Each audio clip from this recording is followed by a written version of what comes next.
Nous nous retrouvons pour l'Actu Vue Par, que j'ai le plaisir d'animer ce soir avec Laurent Girard. Et notre invité est Jean-Marie Jeuveau. Bonsoir, président du Conseil général de la Sarthe. Dans une circonstance particulière, ce soir, vous êtes Vionnais, c'est-à-dire Vion, c'est tout près de Sablé, c'est ça, Sablé-sur-Sarthe, c'est tout près, dont on parle un peu aujourd'hui et depuis quelques jours. Vous êtes allé saluer les joueurs du Sablé FC à l'heure du déjeuner à leur hôtel. Vous êtes président du Conseil général de la Sarthe, sartois, mais d'abord saboliens ce soir? Oh, je crois que d'abord, tous les Sartois ce soir vont être saboliens par la force des choses. C'est une grande fête, c'est un grand moment de bonheur aussi que l'équipe de Sablé donne à la Sarthe en s'étant qualifiée et en jouant contre le Paris Saint-Germain au stade mythique donc de Mema Arena. Donc ce soir, je crois que tout le monde est sabolien et tout le monde est derrière Sablé. Et allez Sablé, hein. Il n'y a pas de problème, on est pareil là. Vous supportez le Sablé FC, vous n'êtes pas comme le Premier ministre François Fillon qui sera à vos côtés en loge présidentielle ce soir, qui lui botte en touche. Ah bah écoutez, il supportera qui il veut. Il peut supporter aussi les deux équipes, que le meilleur gagne. Mais bon, nous c'est évident, ça sera bien sûr Sablé. Très bien. Alors, pour rester dans le sport, Olivier et Monsieur Jeuveau, un autre sujet qui passionne véritablement les Sartois, c'est la déclaration de Peugeot Sport, qui déclare forfait, bien sûr, en endurance. Comment vous accueillez-vous cette nouvelle ? Avec tristesse, faut le reconnaître. C'est un coup dur à la fois, bien sûr, pour Le Mans et les 24 heures, mais aussi pour l'ensemble du championnat d'endurance. D'autant plus que cette année, c'est la mise en place en partenariat avec la FIA donc, et la CO du championnat du monde d'endurance sur l'ensemble de notre monde, dans les différents continents, la Chine, l'Inde, l'Europe et puis bien sûr la France. Donc c'est un petit peu dommage. Et puis au-delà de l'aspect sportif, il y a aussi un vrai enjeu pour les collectivités locales. On se rappelle en 2007, quand Peugeot a rejoint la course, plusieurs milliers d'euros étaient injectés dans l'économie sartoise. C'est autant d'argent en moins à espérer aujourd'hui. C'est quelque chose que vous craignez ? Bien, écoutez, il faut aussi regarder de très près ce qui va se passer, parce qu'il peut très bien y avoir aussi des écuries privées qui vont bénéficier peut-être de voitures mises à disposition par Peugeot, avec peut-être une assistance à minima, j'en sais rien, donc nous verrons dans les semaines qui vont venir.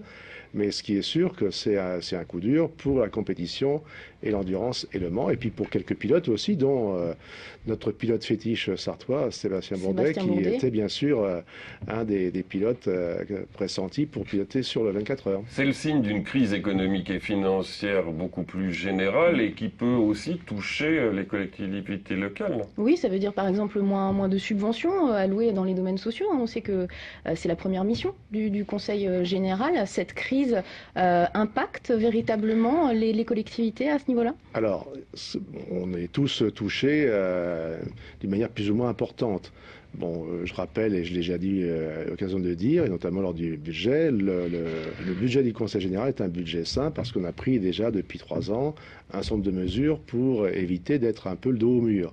Donc ça, c'est plutôt important. Et puis, on a aussi prévu également aussi ces années difficiles. Alors après, on verra en 2013-2014 comment les choses se présenteront par rapport aux dotations de l'État, par rapport aussi aux impôts qui seront prélevés sur le territoire et différentes rentrées financières. Mais en tous les cas, on a pris le devant. Nous ne sommes pas donc en situation délicate, mais néanmoins la crise aujourd'hui pèse quand même sur les collectivités d'une manière quand même non négligeable. Il y a quand même moins d'argent dans les caisses. On a parlé dernièrement par exemple du domaine des services à la personne qui vont avoir moins de subventions. Il y a quand même plein de domaines qui sont directement impactés. Alors nous, au niveau des services dits de la solidarité ou des solidarités, donc qui touchent à la fois les personnes âgées, handicapées, familles et les ados, etc., la plupart des aides qui leur sont attribuées sont donc fichées, si je puis dire, au travers des aides de l'État, donc à 95%. Donc c'est pas une diminution à leur égard, ça sera donc un maintien plus une majoration qui a été définie et qui tient compte bien sûr des dotations de l'État, mais en tous les cas, il n'y a pas de diminution à ce niveau-là. Ça, je tiens à le rappeler, c'est clair, c'est précis. Et d'ailleurs, y compris même par rapport au problème des handicapés, puisque demain il y a une manifestation sur ce plan-là, elle n'est pas les indignés du handicap, hein, on peut le rappeler, le collectif. Elle n'est pas orientée vers ou contre le Conseil général, c'est plutôt les aides directes qu'ils peuvent avoir de l'État au travers de différents services. Mais en tous les cas, par rapport au Conseil général, nous on remplit nos obligations, on fait le nécessaire. Et la majoration d'ailleurs à l'égard de ces associations a été majorée, je crois, autour de 2 ou 3% pour cette année. Donc vous voyez, on est tout à fait dans les clous. Est-ce que vous ne pensez pas malgré tout, quel que soit le résultat des prochaines présidentielles, que l'État tendra à se désinvestir de plus en plus sur le dos, entre guillemets, des collectivités locales? Alors on peut toujours avoir une crainte, en tous les cas on verra bien. Néanmoins, il faut aussi ne pas aller trop loin, puisque au travers des compétences qui ont été transférées aux collectivités locales, dont le Conseil général, il est clair que si on va trop loin, on ne peut plus assumer derrière, nous, les services et nos compétences qui nous ont été dédiées. Donc là aussi, il y a quand même un équilibre qu'il faudra trouver. À nous aussi de regarder si on ne peut pas faire des économies en interne dans la manière dont on organise les choses. On l'a déjà fait, on va continuer à le faire, on va regarder ça régulièrement. Mais en tous les cas, il y a un équilibre à trouver. On ne peut pas aller au-delà de ce qui est possible quand même par rapport à toutes ces compétences transférées. Nous avons appris, vous vouliez dire encore un mot? Parler un peu de l'éducation nationale. En 2 mots, on a appris que 49 postes d'enseignants seront encore supprimés à la rentrée prochaine, dont 8 dans les collèges. Ça vous concerne directement. L'année dernière, 5 postes. À la rentrée dernière, 5 postes dans les collèges ont été supprimés. C'est une situation de dégradation qui vous inquiète en termes d'effectifs? Alors, il faut aussi regarder les choses de très près, parce qu'on peut avoir aussi des baisses naturelles d'effectifs par rapport à certains secteurs. À partir du moment où il y a une baisse d'effectifs, que ce soit dans le domaine des collèges, dans le domaine du primaire, il faut analyser les choses, en tirer les conséquences. Par contre, quand il y a des montées d'effectifs, je crois aussi qu'il faut avoir l'honnêteté de dire on a créé, autorisé l'ouverture de tant de classes et tant de postes derrière. Alors après, il faut faire le delta de ce qui reste, s'ils sont négatifs ou en positif. Mais aujourd'hui, on voit bien, on a eu des années importantes au niveau de 2000, au niveau de la démographie. Ensuite, il y a eu une légère décroissance, même si on est encore un des pays où la démographie est importante. Mais en tous les cas, il faut tenir compte de tout cela. Et puis, il y a peut-être aussi une organisation, peut-être nouvelle, à trouver en matière également aussi d'organisation sur le plan de l'enseignement, de l'éducation. Là aussi, c'est un travail, un équilibre à trouver entre ceux qui enseignent et ceux qui ont la responsabilité d'octroyer les postes. Jean-Marie Jeuveau, dernière question d'actualité. On a appris aujourd'hui la mort de 4 soldats français tués en Afghanistan. La Sarthe, c'est aussi, on le sait, le 2e RIMA. Est-ce que vous demandez le retrait anticipé des forces françaises ?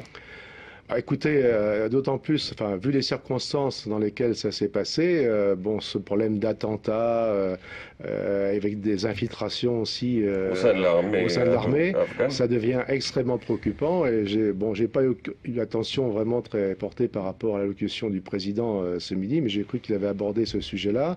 En tous les cas, c'est une véritable question aujourd'hui. Je crois qu'il faut éviter quand même, dans ces conditions, de faire prendre trop de risques quand même à nos soldats français. Quand on est en mission sur le terrain, là, on connaît les risques, mais quand on est en position de repos dans des endroits où, logiquement, il n'y a pas d'action militaire, et là, il y a des attentats, là, c'est vraiment une préoccupation très forte. Donc, si le président a décidé ou semble décider cette mesure, c'est certainement une mesure de bon sens. Une dernière question à Jean-Marie Jeuveau. Qu'allez-vous faire ce week-end, tout simplement? Après le match. Après le match, bien sûr, oui. Écoutez, demain matin, je crois avoir une inauguration du côté du nord de la Sarthe, sur la commune du Luard en particulier. Je participerai aussi aux vœux de la communauté de communes. Et puis demain après-midi, je vais être un petit peu relax chez moi également. Un peu de repos, travailler aussi sur quelques dossiers. Et puis peut-être le soir, on verra. Je sais, il y a le basket aussi demain soir. On verra si je suis décidé ou pas. En tous les cas, il y a des chances. Très sportif. En tous les cas, ce soir, c'est le football. Merci Jean-Marie Jeuveau. Bon match. Et nous soutenons Sablé. À bientôt. Merci.